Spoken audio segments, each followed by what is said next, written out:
agradecer a Jesus, nosso mestre e irmão, que sempre nos ampara em todos os momentos de nossas vidas.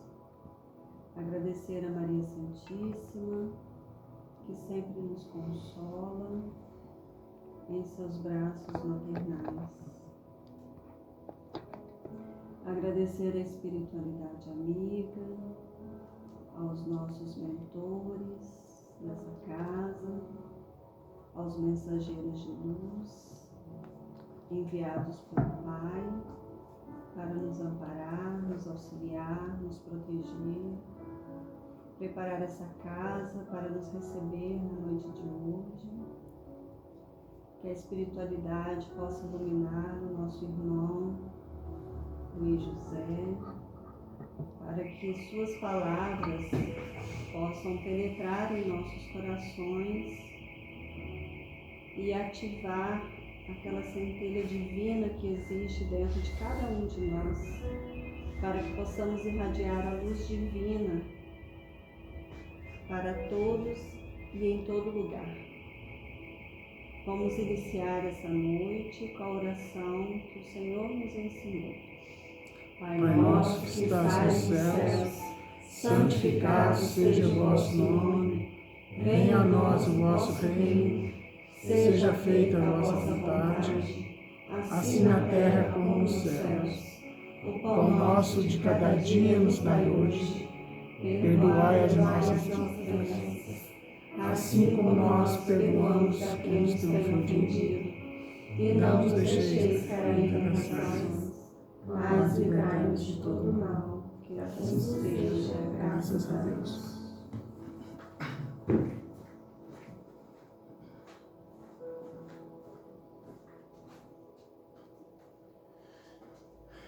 Boa noite a todos. Boa noite. Que a paz do Mestre Jesus esteja no coração de cada um de nós. E que muita alegria que hoje nós damos continuidade ao nosso estudo, à nossa reflexão sobre o cristianismo e o espiritismo. Bom, como eu vou recapitular pouca coisa para quem não esteve aqui para poder entender o que a gente falou, né? Vocês não estavam, né? Então, o que eu disse aqui? Quando se pergunta se o espiritismo é ou não é religião, no meio espírita, muitos ficam em dúvida. Uns dizem que sim, o espiritismo é religião, outros falam que não, que é uma ciência. Então, quando perguntar a Kardec se o espiritismo é uma religião, Kardec responde que depende do que nós entendemos por religião. E ele explica. Se entendemos religião como uma estrutura ritualística, com cultos, com sacramentos, com paramentos, com liturgias, com hierarquias sacerdotais, no sentido do institucional, ele não é religião. Agora, se entendemos como o sentimento com ligação a Deus, processo de contato com a divindade, estudando a origem e a destinação nossa aqui na Terra, aí sim ele é religião. Então, se o sentido da palavra for no sentido etimológico de religião, que é religare, religião significa religare, o espiritismo é uma religião. Por quê? Porque ele traz subsídios que nos liga à divindade, né? Então, aqui no Brasil, o espiritismo se tornou uma estrutura, um arcabouço de religioso, quase no sentido institucional da palavra, né? Porque o brasileiro, nós somos um povo sincrético, nós somos um povo acolhedor. Então, aqui no Brasil, particularmente, ele tem esta característica que não tem nos outros países. Não sei se vocês sabem, mas a Colômbia é o segundo maior país espírita. Sabiam disso? E lá na Colômbia, para vocês terem uma ideia, as casas espíritas, elas têm uma lousa na frente e um projetor como aqui, e quando você vai na casa espírita, parece que você está numa sala de aula. Lá não tem essas características assim. Aqui, muitas vezes a gente está fazendo preces, fazem as preces, né? Mas não tem assim aquela coisa mais aconchegada que aqui no Brasil tem. Entendeu? Então é isso. Então, Kardec diz que mesmo o Espiritismo não sendo uma religião, da forma estrutural como nós conhecemos a religião, ele conduz as ideias religiosas, como eu disse. Né? E isso, meus amigos, está lá na conclusão do Livro dos Espíritos, conclusão 5, 6 e 7, onde traz o sentido de religião ao Espiritismo. Se vocês quiserem dar uma olhada na conclusão 5, 6 e 7 do Livro dos Espíritos, vocês vão ver Kardec falando sobre a religião, sobre o Espiritismo, né, ser ou não religião. E lá no livro que é o Espiritismo, Kardec traz para nós a ideia de que o Espiritismo é uma ciência de características filosóficas e de consequências morais. Então, o que são essas consequências morais? Que eles traduziram consequências religiosas. Morais e religiosas. Então, quando foi traduzido morais para religiosa, o sentido de religioso que está aí é no sentido etimológico da palavra religião, não no sentido institucional como nós conhecemos as religiões hoje. Certo? Então, o cristianismo, né, ele é um gênero que comporta espécies que são nada mais que escolas religiosas advindas do cristianismo primitivo. O catolicismo é uma escola religiosa. O protestantismo também é uma espécie de escola religiosa. E os dois são igrejas, né, que são escolas interpretativas da mensagem de Jesus. Então, essas escolas, elas criaram um aspecto interpretativo sobre os ensinamentos de Jesus. E criaram aí uma estrutura litúrgica, uma estrutura hierárquica, uma estrutura ritualística. E aí se dá o nome de religião, o que nós chamamos de igreja. Então, meus amigos, para vocês terem uma ideia, nós, estudando o Espiritismo, nós vamos ver que ele tem muito a ver com o cristianismo primitivo.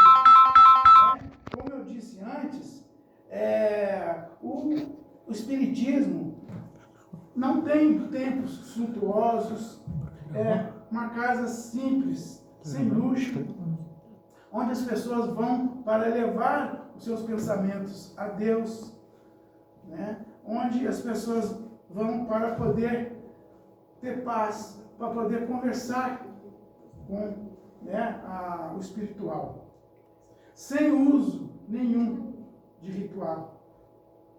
Certo? Então, os costumes dos cristãos primitivos eram esses, de se reunirem lá nas grutas de Antioquia e falar sobre os ensinos de Jesus. E cada qual, né, elevava os seus pensamentos à divindade, a Deus, e fazia suas orações, conversavam com Deus, assim como nós, espíritas, fazemos com as nossas orações. Nada decorado, mas tirado do coração. Né? Para nós podermos entender aqui, No século XVI, nós temos aí, acho que teve um movimento de protesto entre a igreja, dentro da igreja. E por isso, essas igrejas que surgiram depois deste movimento são chamadas de igrejas protestantes, né? Como nós conhecemos na história. Então, na verdade, Martinho Lutero, ele não tinha uma ideia assim de formar uma outra igreja, apenas de reformular, de trazer luz sobre pontos que não estava certo, que eles estavam seguindo, como venda de indulgências, né? Venda de ossos como se fosse de santos, venda de lugares no céu, né? As pessoas que doassem bens para a igreja, eles seriam, vamos dizer assim, perdoados de muito daquilo que eles tinham feito aqui, como se eles sanassem alguma coisa, que eles resgatassem alguma coisa. E Lutero não achou correto isso, e foi também, né?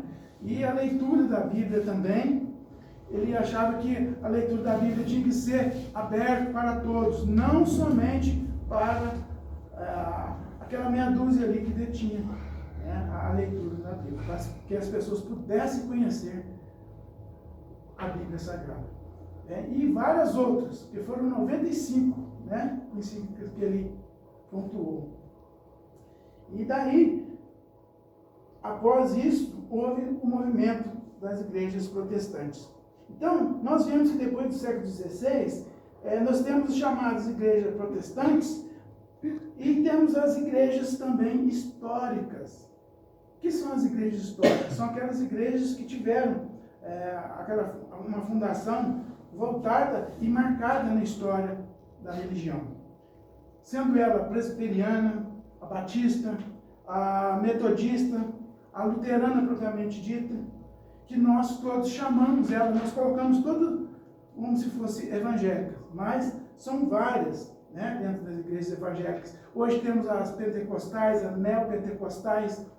Para vocês terem uma ideia, há mais de 350 denominações diferentes de igrejas evangélicas, e cada qual com a sua interpretação, cada qual é uma escola interpretativa dos ensinos de Jesus, certo?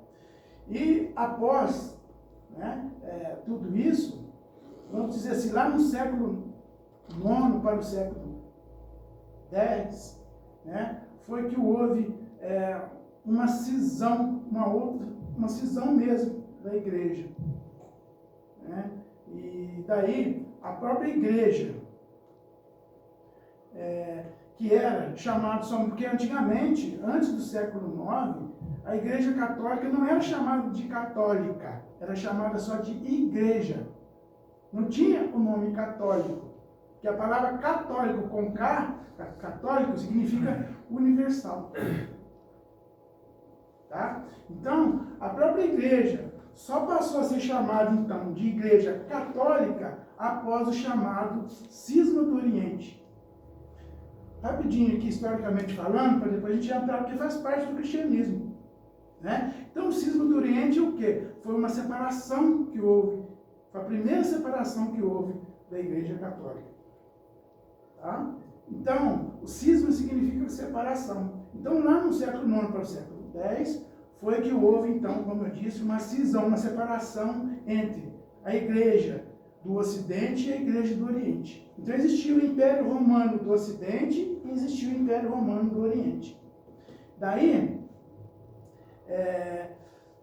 o Império Romano do Ocidente, ele caiu em 476 depois de Cristo. E o Império Romano do Oriente caiu em 1453. Isso foi antes da Reforma Protestante, porque a Reforma Protestante foi em 1500 e alguma coisa, tá? Então, existia-se o Império Romano, como eu disse, do Oriente e outro do Ocidente, sendo que o do Ocidente a sede é em Roma e do Oriente a sede era em Constantinopla, que hoje é chamado de Istambul. Correto? Então, o que causou essa primeira separação, meus irmãos? o que foi obrigado a ter essa separação. Aí eu vou falar sobre duas palavras aqui, iconoclastia e cesaropapismo. São palavras assim, né, que a gente não está acostumado a ver, mas eu vou explicar, vocês vão entender. A iconoclastia é o quê? São culto às imagens. Vocês podem ver que na igreja ortodoxa, por exemplo, não existe nenhuma imagem de santo. Todas as figuras de santo que tem na igreja ortodoxa, estou falando da ortodoxa grega, tem a russa, tem a cópita, tem vários outros depois dessa. Existiam o quê? Eram os vídeos que tinham das igrejas que tinham a imagem dos apóstolos. Né? Então, eles não usaram imagens. Foi uma das coisas que fez com que eles se separassem. Já a igreja do Ocidente, eles achavam que tinha que ter as imagens para que os fiéis pudessem olhar e fazer as suas orações. Certo? E o que é o cesaropapismo? Cesaropapismo, o Oriente entendia que o chefe religioso também fosse um chefe político.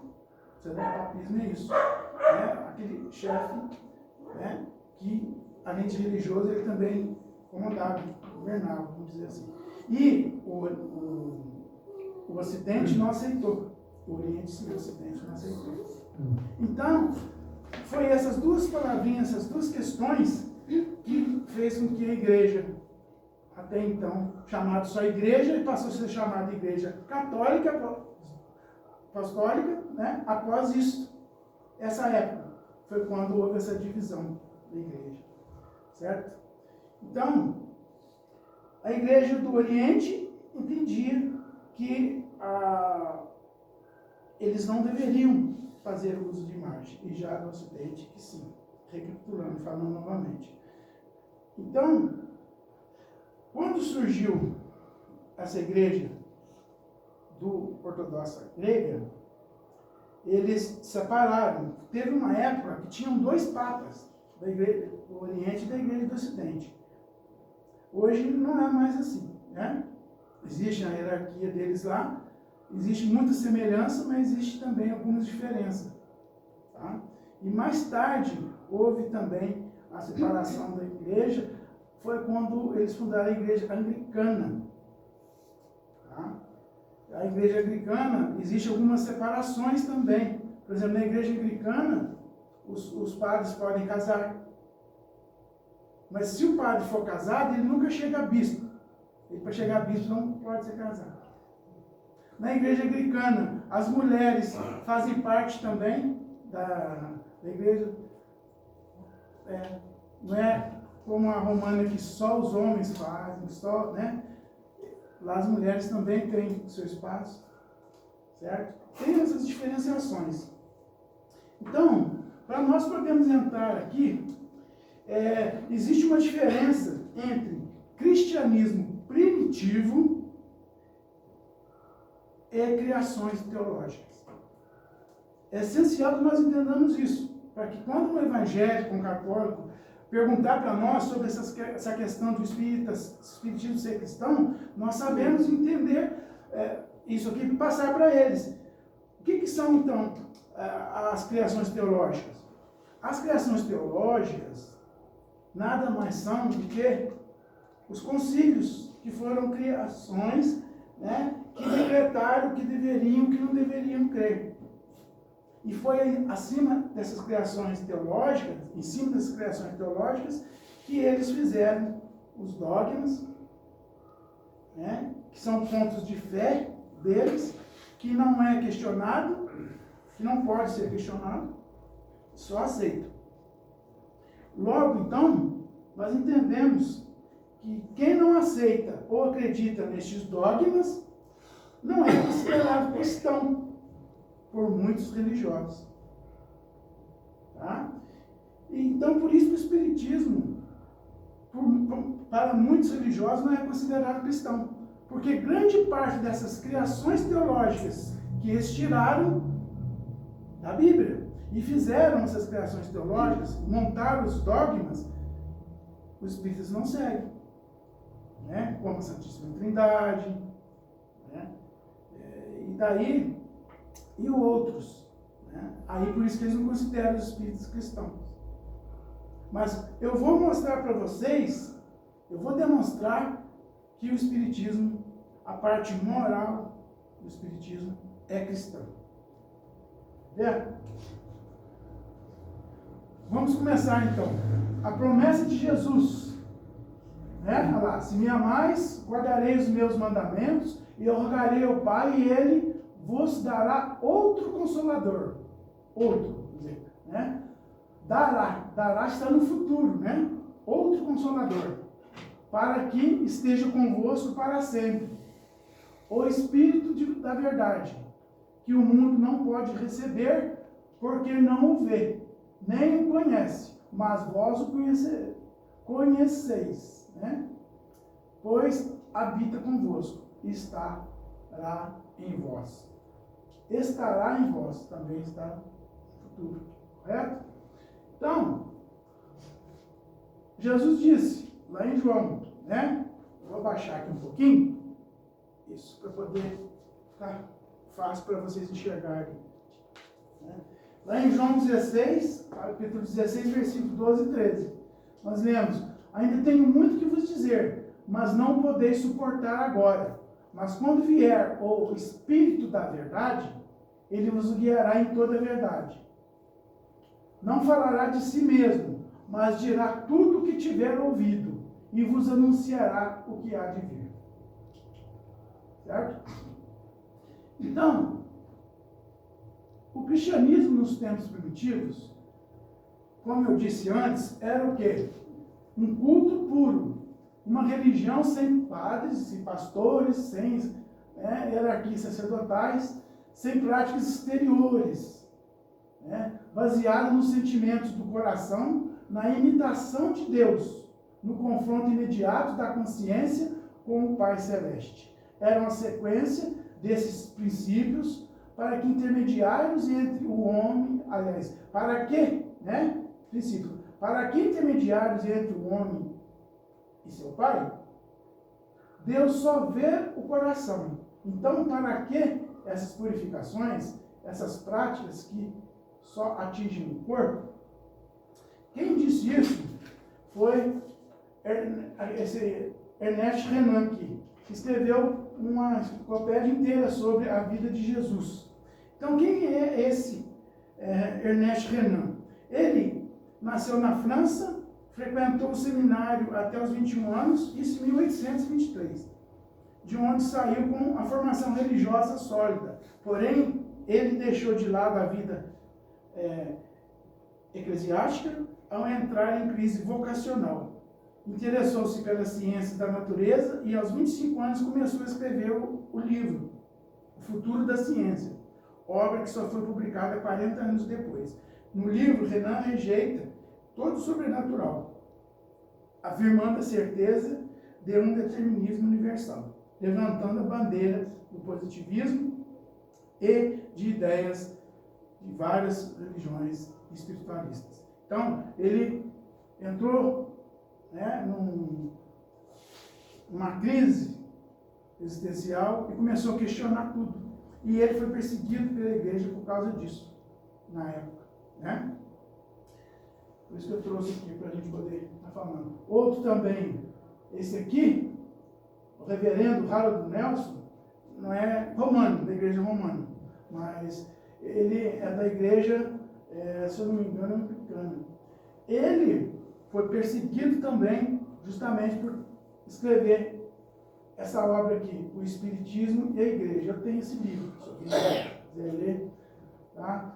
E lá ele diz: é possível que alguns sacudam a cabeça em sinal de incredulidade, mas devemos primeiramente representar com clareza o que eram as reuniões dos primeiros cristãos, muito diferente do culto divino que se celebra hoje nas igrejas.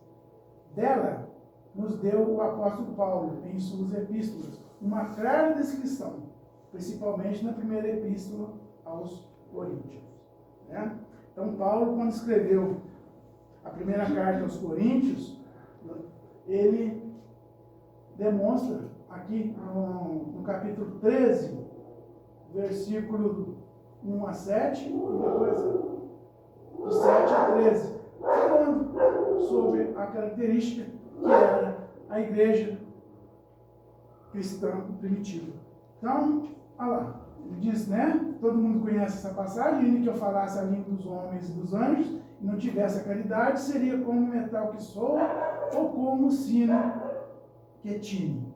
Ainda que eu tivesse o dom da profecia, e conhecesse todos os mistérios e toda a ciência, e ainda que eu tivesse toda a fé, de maneira que transportasse os montes, e não tivesse caridade, nada seria. Né? Aí agora do 7 ao 13, o versículo 13 deve ser esse aqui. Entre essas três virtudes, a fé, a esperança e a caridade, a mais excelente é a caridade. Então, o próprio apóstolo Paulo diz para nós que a caridade é a mais importante de todas essas virtudes. Correto? Bom, este aqui a gente, né, não precisa falar, porque o Leon Denis ele foi considerado um dos precursores de Allan Kardec, né? E então, Leon Denis, no livro Cristianismo e Espiritismo, eu tenho esse livro também, se alguém quiser, tá? Está dizendo, a observação dos fenômenos espíritas, por um lado, e os ensinos dos espíritos, por outro lado, nos patenteiam, quer dizer, nos mostram, né, nos dá clareza às profundas verdades que constituem a base do cristianismo primitivo e de todas as grandes religiões do passado. Por quê? Porque o conhecimento do cristianismo primitivo foram se perdendo através do tempo. E os dogmas, né, que foram criações teológicas que os homens fizeram, começaram a introduzir no movimento cristão muitos rituais, muitas liturgias, e começou a meio que distanciar daquele ensinamento do cristianismo primitivo. Certo? E esses autores nada mais são que defensores para que se volte na essência. E é por isso que o Espiritismo é conhecido como cristianismo redivivo. Ele reaviva realmente aquela simplicidade do cristianismo que, infelizmente, hoje não se tem mais. Né? Bom, Espiritismo e cristianismo. Quais as semelhanças que nós temos para poder nós falarmos que o Espiritismo é cristão? Então, nós mostramos lá. Na época de Jesus, né, Jesus os endemoniados e o Espiritismo. Então, eles diziam, os judeus diziam que Jesus, ele expulsava os demônios pelo poder de Beelzebub, pelo poder dos demônios. Né? Que tinha um certo poder sobre os demônios, porque ele também era conjugado com eles. Hoje em dia também eles não falam isso do Espiritismo? Né? Então, os judeus, tá lá, eles falavam, eles não acreditavam, né, no cristianismo, claro, e falavam que eles tinham aversão aos cristãos.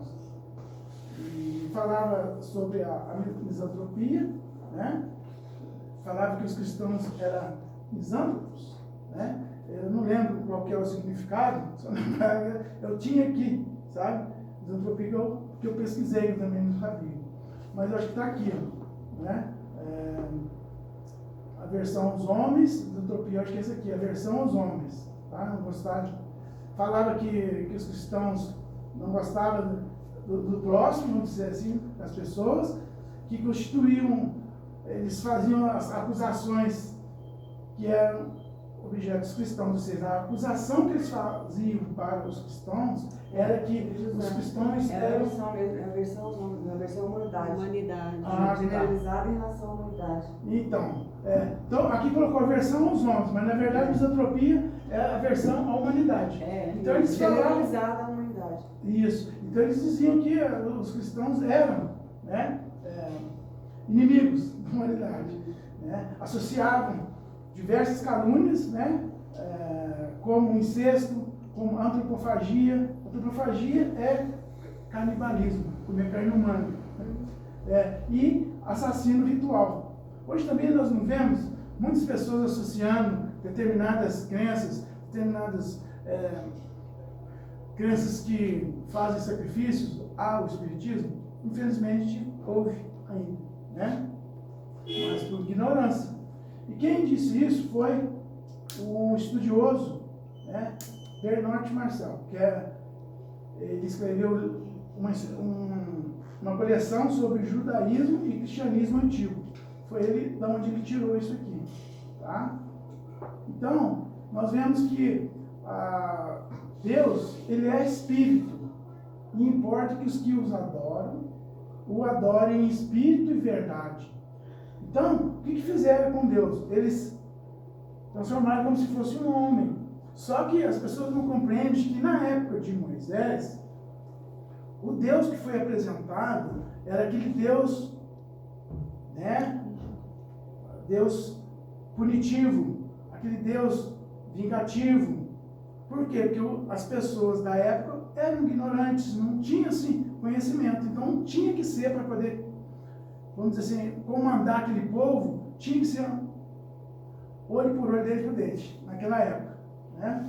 Mas Jesus, ainda bem que veio um tempo depois, trouxe a boa nova e mostrou que Deus não era aquilo. Era um Deus de amor. Então, houve a desantropomorfização de Deus. Né? Deus é espírito. Então, nós encontramos também falando sobre a comunicabilidade dos espíritos. Né? Então, eles apareceram Moisés e Elias falando com ele. Isso aqui lá no monte, o monte Tabor, né? Uma transfiguração. Certo?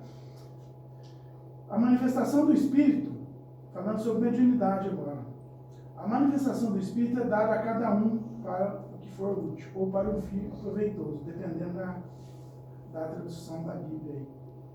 Paulo também, na primeira carta aos Coríntios. Então a gente vê realmente que, se nós pegarmos a Bíblia é o maior compêndio de livros psicografados que existem. Porque se nós formos ver que a psicografia, se formos, aí as pessoas, os religiosos vão falar assim, mas é um absurdo você falar uma coisa dessa, que os livros foram inspirados por Deus, escreveram os livros inspirados, mas a psicografia também é uma inspiração. Não deixa de ser, a pessoa se sente inspirada pela a espiritualidade maior e começa. Não é verdade? Também é. Porque se nós formos ver que Moisés sobe lá ao monte e traz as tábuas da lei, né, eles dizem que Deus escreveu. Né? Mas alguém estava lá para ver se realmente Deus escreveu? Então não pode afirmar que foi Deus que escreveu. Ah, mas Moisés, aquilo está muito além. Né? Vamos dizer, apesar que Moisés era muito inteligente, mas aquelas leis eram realmente divinas. E ele não saberia falar aquilo de cabeça, ele não poderia tirar aquilo, inventar e ter escrito. Então nós acreditamos que ou foi, com certeza, psicografado pelo próprio, né? E daí, da mesma forma que eles falam que não é um absurdo você falar que os 10 mandamentos foram uma psicografia. Eu posso dizer também, é um absurdo vocês acharem que Deus desceu lá e escreveu. Porque da mesma forma que vocês não viram ele psicografar, eu também não vi Deus descer e escrever. Então me prove que Deus desceu e escreveu, né? Aí você pode dizer, então me prove que foi psicografado. Mas, como nenhum de nós estávamos lá, aí é a crença de cada um. Daí que há o respeito que nós temos de ter pela crença de cada um. Nós não temos certeza realmente do que houve, né? O reverendo, novamente, né, para quem eu falei, ele diz que Paulo e os cristãos primitivos acreditavam em uma incessante comunicação com o mundo invisível, mais evoluído do que o nosso. E essa mesma comunicação que os espíritas relataram. Certo? Imagina naquela época, gente, na época de 1870, 1880, um religioso um reverendo afirmar uma coisa dessa aqui numa obra. Ele foi muito perseguido, mas muito mesmo, sabe? Por conta disso. Então, outro também que nos traz bastante clareza sobre o que nós espíritas acreditamos é o Ken Wilber. Conhece? Conhece, Ana? Ken Wilber? Vamos dizer, Ken Wilber é um famoso pensador e criador da psicologia integral e, de forma mais geral, do movimento integral. Sua obra concentra-se basicamente na integração de todas as áreas do conhecimento e espiritualidade. Ele é de Oklahoma City, nos Estados Unidos. É um pesquisador. Assim também, como eu tenho outros pesquisadores, como o Brian Weiss, que você conhece, né? Brian Weiss, e também que estudou. E mais à frente nós vamos ver um outro também pesquisador. Então, o que o Ken Wilber diz? Né? No decorrer de poucos séculos, seres humanos inteligentes de todas as posições sociais puderam fazer algo que teria estarrecido as gerações anteriores, que é o quê? Negar a própria existência do espírito. Negar a própria essência espiritual do ser humano. É que o materialismo tenta fazer, né?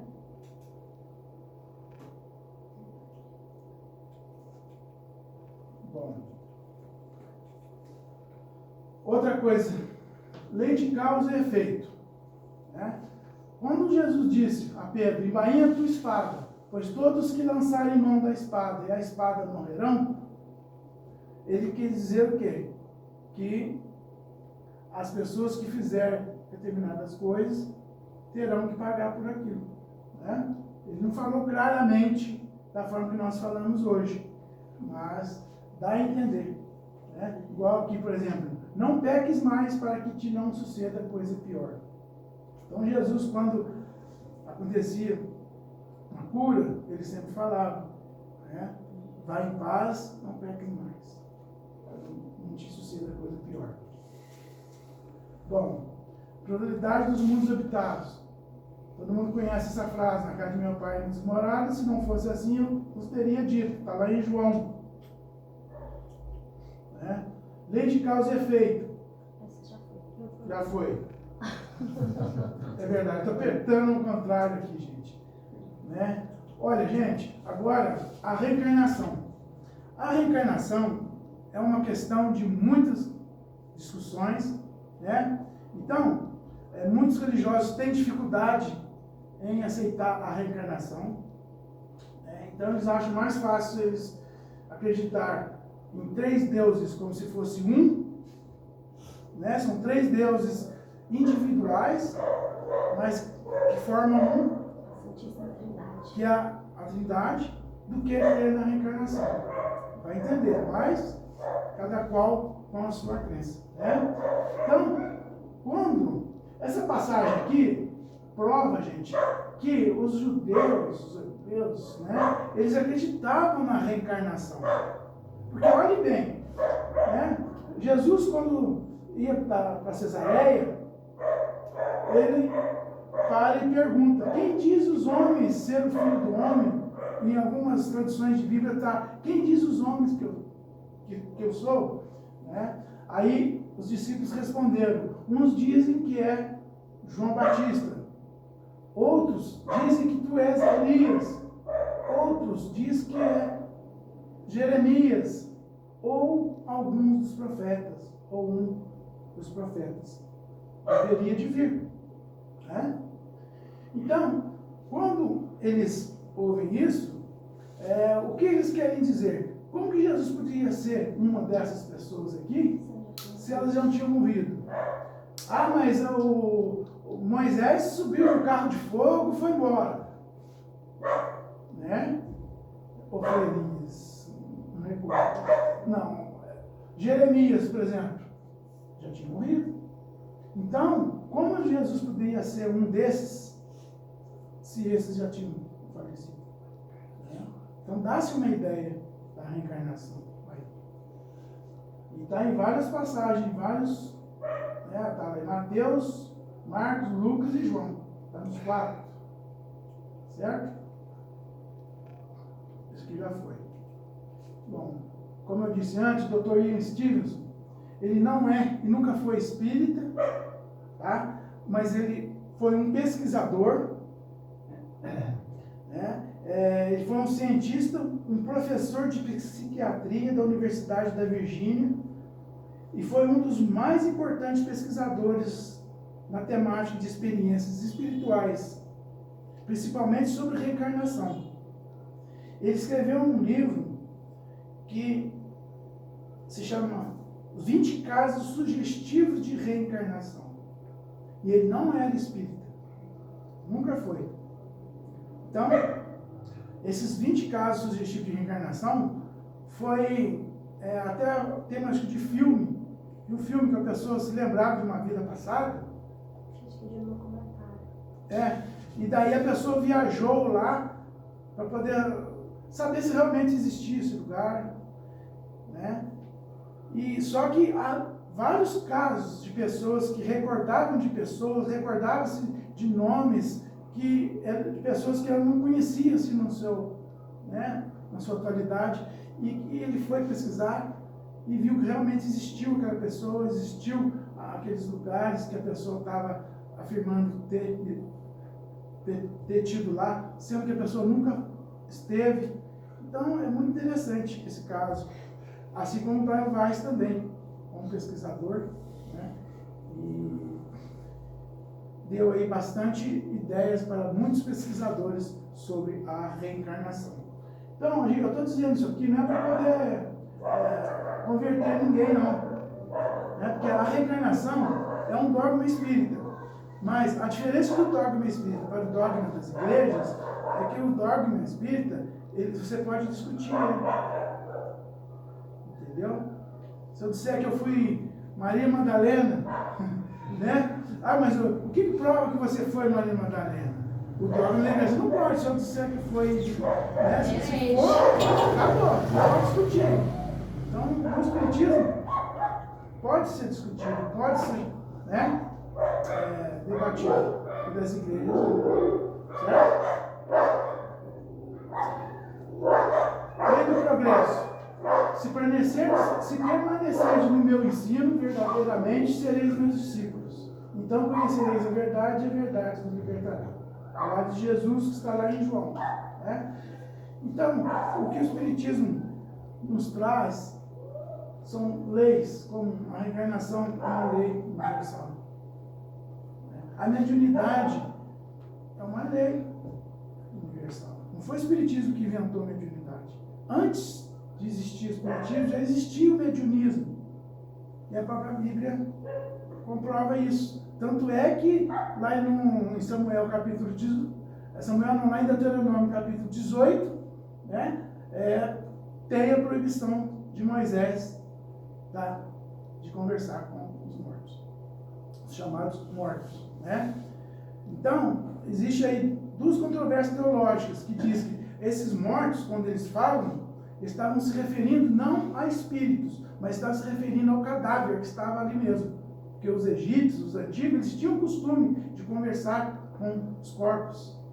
Né? Tipo assim, vocês já viram nesses filmes onde tem alguém morto, que a pessoa chega e começa a gritar com o defunto, falando, fala pro fulano isso, fala meio que, né? E a ideia também que se tinha de voltar à vida, onde eles colocavam todas as riquezas, tudo no túmulo, para que quando eles acordassem e retornassem à vida, eles tivessem as riquezas para eles sobreviverem.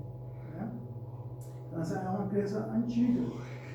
Então, meus amigos, o Espiritismo não inventou a reencarnação.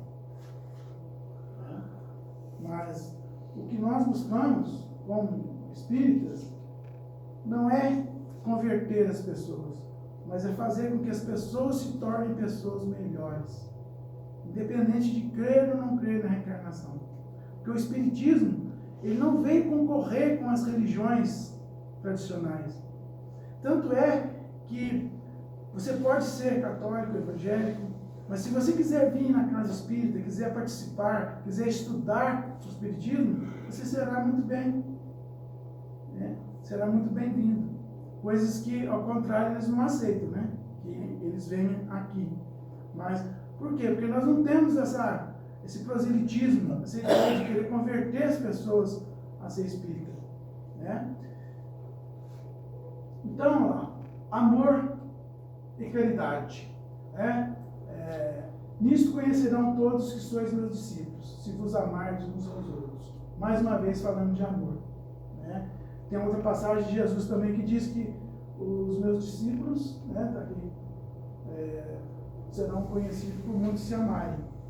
É parecido com essa também, né?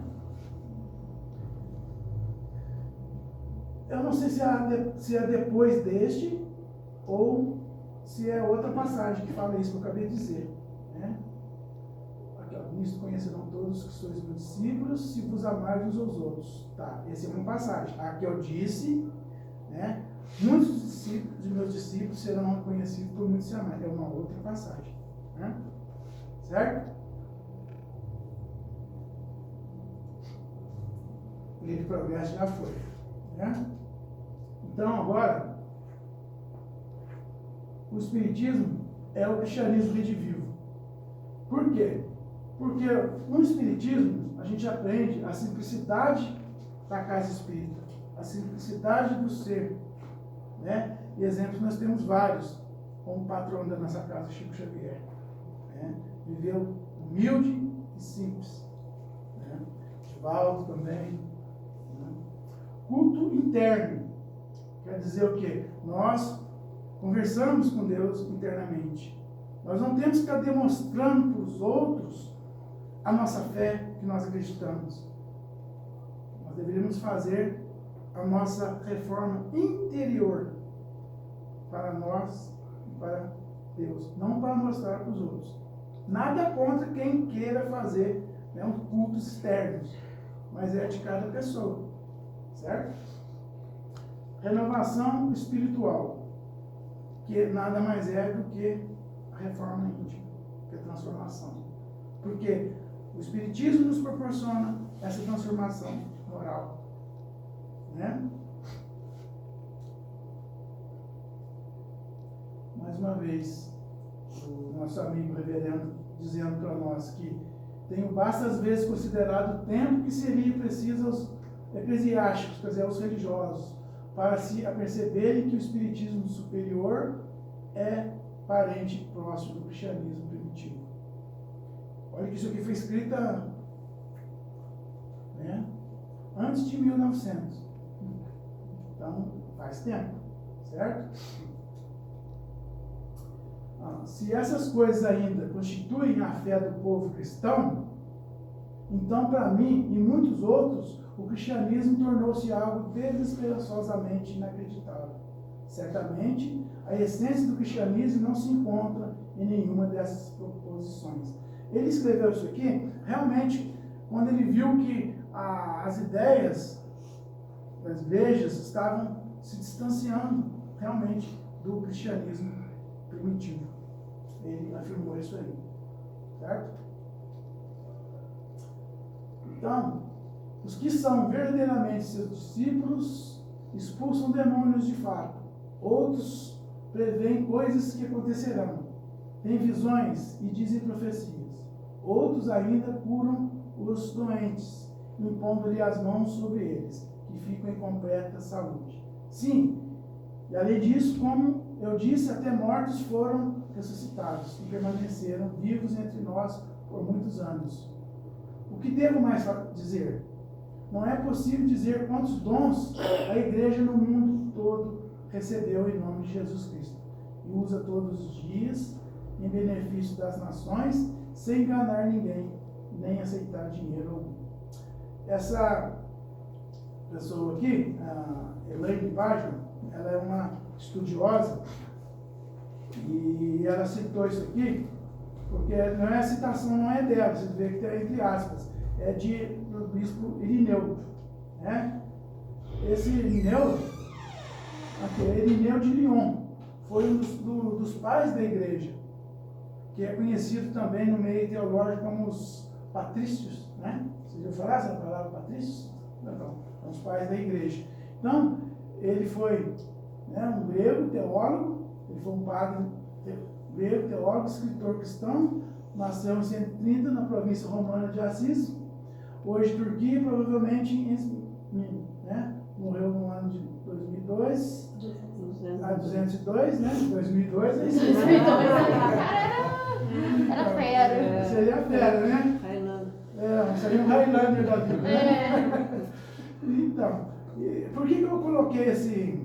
Ele é considerado santo pela igreja, né? Santo Irineu, porque ele já via naquela época que as pessoas que queriam trazer os ensinamentos cristãos e queriam fazer bem, eram pessoas que estavam não comprometidas com coisas materiais. Infelizmente, a gente vê que pessoas, hoje, muitos ganham a vida em cima da fé de muitas pessoas, né? Cobram. Infelizmente, até no nosso meio espírita mesmo, a gente conhece, né, confrades nossos que tinham um trabalho maravilhoso, mas que se perdeu, né? Se perdeu aí, o poder subiu a cabeça, né? E daí, consequência, está preso, né? Então, a gente deve ter isso aí como um exemplo para nós. O que é nos dado por Deus, nós devemos dar de graça, não cobrar.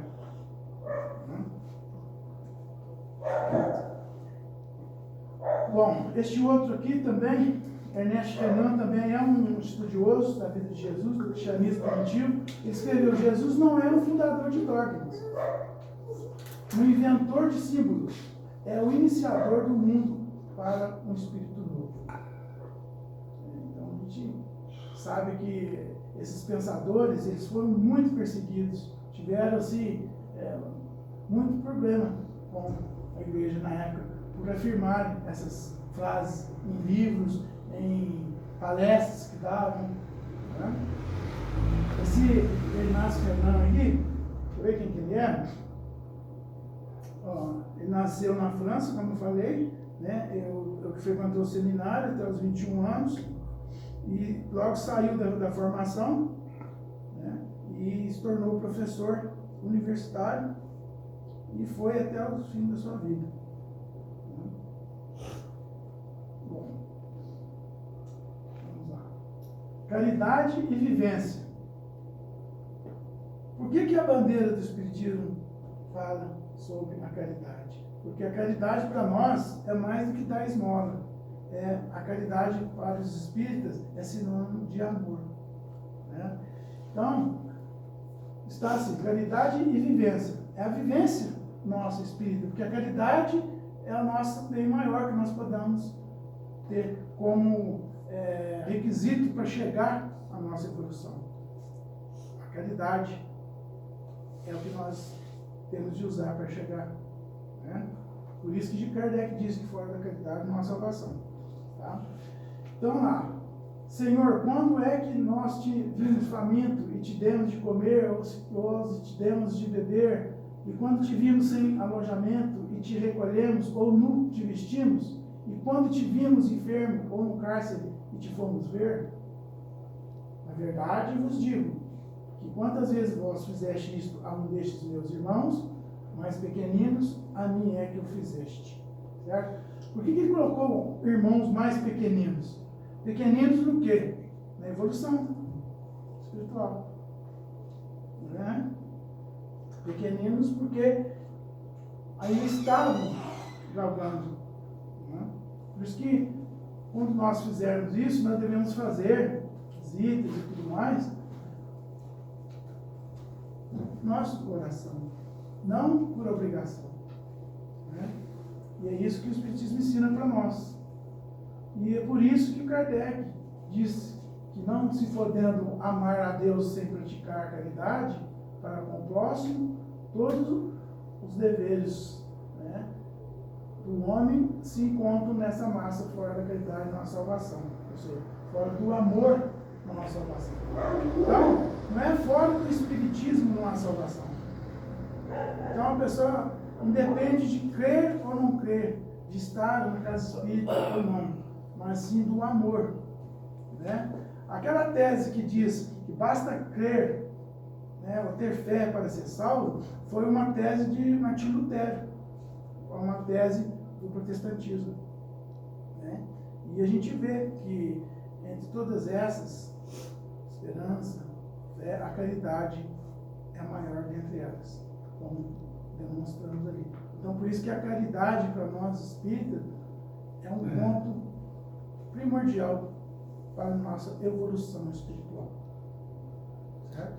Quer complementar alguma coisa? Quer falar? Terminou?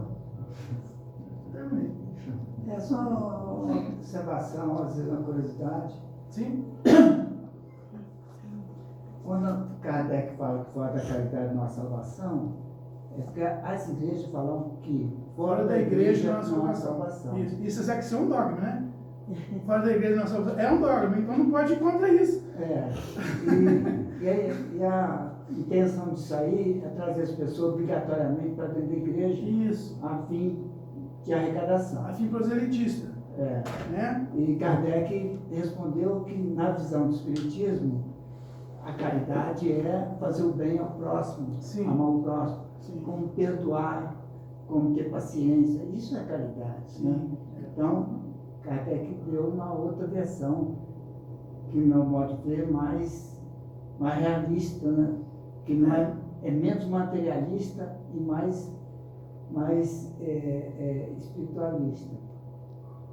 Sobre a crença da reencarnação, 2/3 da população mundial hoje acredita na reencarnação.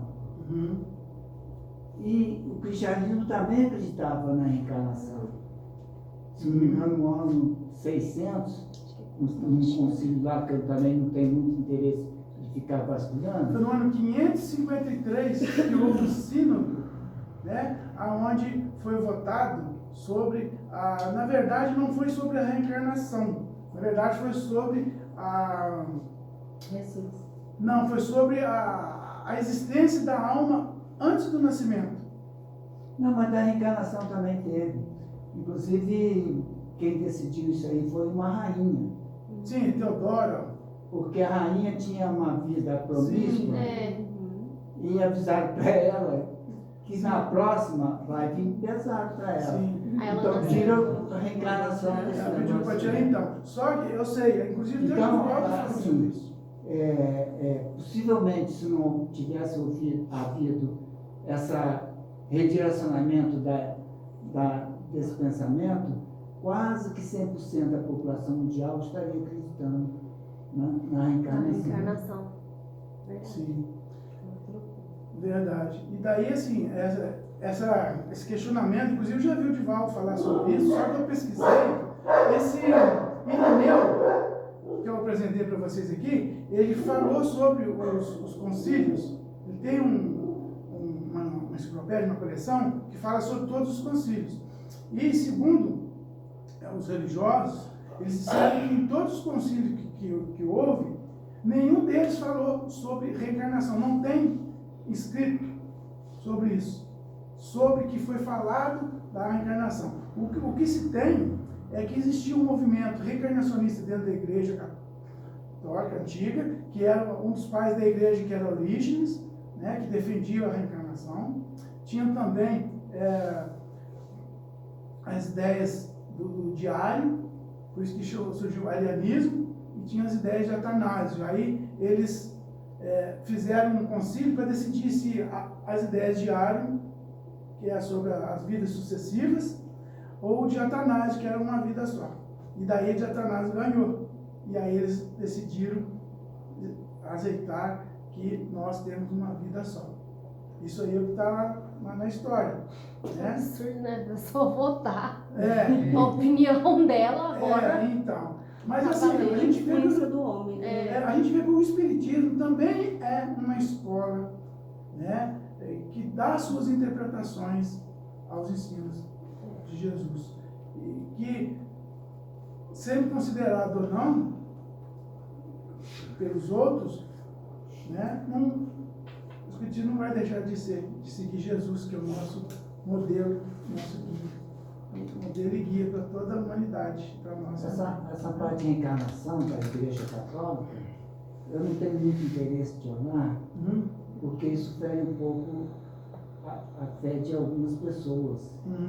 E eu prefiro não tocar muito nisso daí, porque pode ofender e a gente não é o papel do espírita fazer isso. Sim. Então, eu prefiro ser assim, quase que ignorante, só tocar nisso no último caso, por causa da sensibilidade das pessoas. Entendi. Né? Porque a gente respeita qualquer crença, qualquer, né, forma de ser.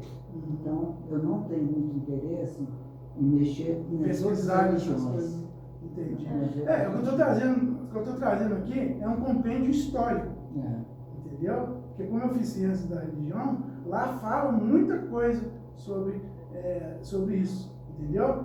Então, assim, isso que eu estou falando, eu estou trazendo esse arcabouço antigo, o cristianismo permitiu. Não é uma crítica. Não, eu sei. Eu não entendi como crítica, realmente. Mas assim, as pessoas têm que saber que, independente de você crer ou não na reencarnação, o importante é você ser uma pessoa bem. Porque se você disser que só o cristão será salvo, igual muitas igrejas dizem, só aqui tem a salvação, o que será dos hinduístas? O que será dos budistas? Né? O que será daqueles que nasceram e viveram antes do Cristo? Eles não serão salvos porque a gente tiver a oportunidade de conhecer. Então, assim, a gente tem que... O Espiritismo é uma fé raciocinada. Né? Então, a gente respeita, né? Mas não é obrigatório ser espírita, ter que acreditar na reencarnação. Até porque a reencarnação é uma questão de fora o íntimo das pessoas. Porque eu conheço, sabe? Eu tenho amigos que são católicos e eles acreditam na reencarnação. E ninguém ensinou para eles, ninguém pediu para eles. Ele falou, gente, eu tenho certeza que já tive uma vida, mas eu não posso falar isso porque a igreja não acredita, mas eu tenho certeza. Então a pessoa, né? Quantas pessoas a gente conhece? Eu tenho certeza que vocês conhecem pessoas que é das igrejas e que falam, gente, olha, sobre a reencarnação eu tenho essa ideia, eu tenho essa intuição que eu já vivi antes. Então eu acho que é uma coisa que a pessoa já traz, né? Uma intuição. O próprio livro dos Espíritos está, né? Que a lei natural ela foi escrita dentro de nós, né? Dentro da consciência do Espírito. Então, até acho que é uma pergunta que fala sobre o bem ou o mal, onde está a lei divina, e aí Kardec fala que o homem, ele sabe o bem e o mal, está dentro dele, né? O que é certo e o que é errado. Porque as leis divinas, elas foram inscritas dentro de nós. Então, por isso que, desde os primórdios, né, o homem sempre teve sede em buscar uma divindade, sempre teve sede em buscar um Deus. Por quê? Porque a centelha divina está dentro de nós. Então, é natural que a gente procure algo um superior, Deus, né? algo superior a gente para poder governar e dar sentido à nossa vida, né? Por isso que no passado eles atribuíam a natureza, o Deus Sol, o Deus Lua. Porque era aquilo que era tangível a eles, né? Era o que eles enxergavam, era o que eles viam, era o que eles conseguiam provar que existia. E que era superior que eles. Isso, e então era o que validava esse sentimento deles, né? Que eles não tinham controle, por exemplo, Deus do trovão, né? Hoje com o advento da internet, as pessoas começam a pesquisar por conta própria, né? Então fizeram uma pesquisa que 51% dos católicos acreditam na reencarnação. Embora o padre não fale sobre isso, mas ele vem por fora e tem esse entendimento. Né? Então é um entendimento que transcende a religião em si. Ele vai buscar assim, ele vê a lógica das coisas. Sim. Né? Por que ele vê uma criança recém-nascida com câncer, como é que se explica isso fora da reencarnação? Então as pessoas vão raciocinando e percebendo assim que a reencarnação não é uma questão dogmática, é uma questão prática, é ciência, é revelação. E o ser humano já traz isso em seu bojo, né? Quem te falou disso? Né? A vida inteira você teve uma vida religiosa. De onde você tirou essa ideia? O indivíduo tem dentro dele. Né? E associado também à ciência que vem provando a existência da reencarnação. Né? Sim. E é isso que nós tínhamos, assim, pode ter parecido um pouco confuso para quem não teve aqui no outro estudo, porque foi uma continuação. Foi não, a gente tava viajando, a gente não veio no outro, mas foi ótimo. Ótimo.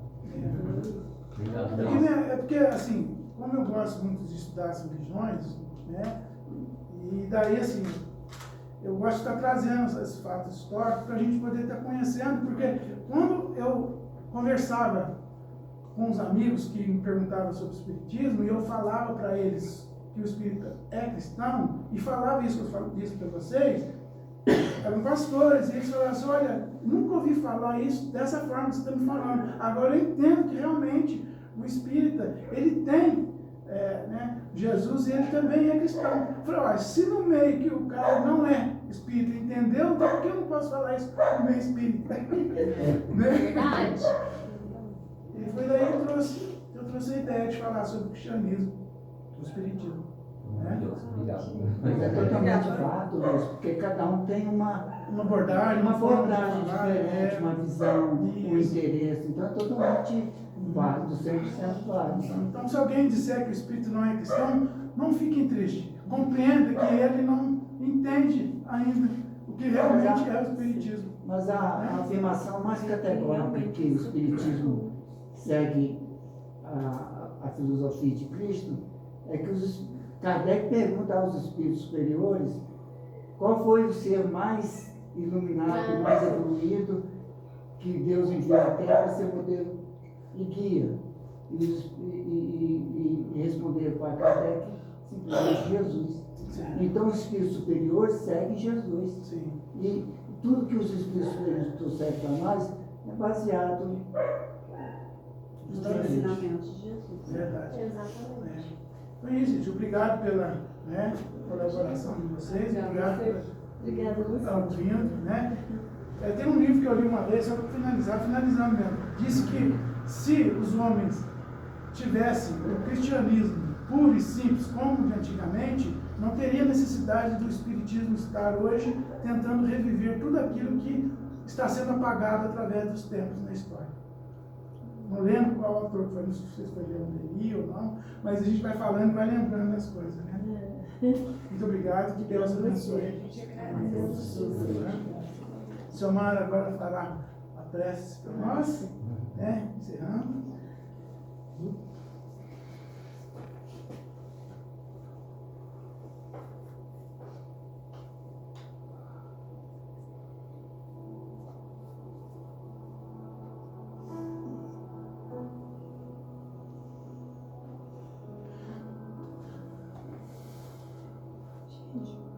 Primeiramente, né, gostaria de agradecer, né, ao Luiz José pela maravilhoso estudo, né, do dia de hoje. Obrigada, Luiz José. Foi tudo maravilhoso. Então, elevemos os nossos pensamentos ao Mestre amado e querido Jesus. Senhor, aqui nós estamos mais uma vez reunidos em seu nome para aprendermos contigo, Senhor, para nos elevarmos pacientemente pelo teu infinito amor que não abandona nenhum dos teus filhos. Os nossos corações se alegram pela oportunidade de aprendermos contigo, buscando recursos amorosos, muitos recursos amorosos para a nossa evolução. Nós sabemos, Senhor, que a vida é dura, que a luta é árdua, que a luta é longa, mas que a recompensa é ainda melhor, infinitamente melhor do que tudo que o mundo material possa nos proporcionar. Aqui nós teremos muito mais acesso a prazeres efêmeros.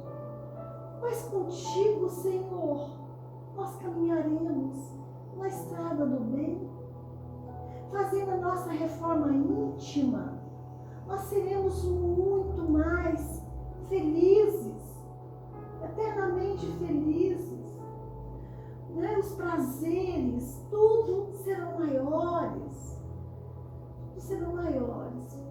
Então, gente, todo esforço é válido e toda luta é bem-vinda. Pois nós sabemos que o Senhor está sempre segurando nas nossas mãos e nos carregando no colo quando necessitarmos, jamais nos abandonando. Então, Senhor, nós te pedimos hoje e sempre que o Senhor nos ilumine sempre, que o Senhor não nos abandone nunca, que nos ilumine sempre. Então, obrigada, meu Deus, pelas graças também que nos foram então concedidas nesses momentos de prece, em que nossos espíritos entraram em comunhão convosco. Obrigada, Mestre Jesus, pelos espíritos de luz que nos enviastes para nos socorrer de todos os males e nos orientar em nossos caminhos.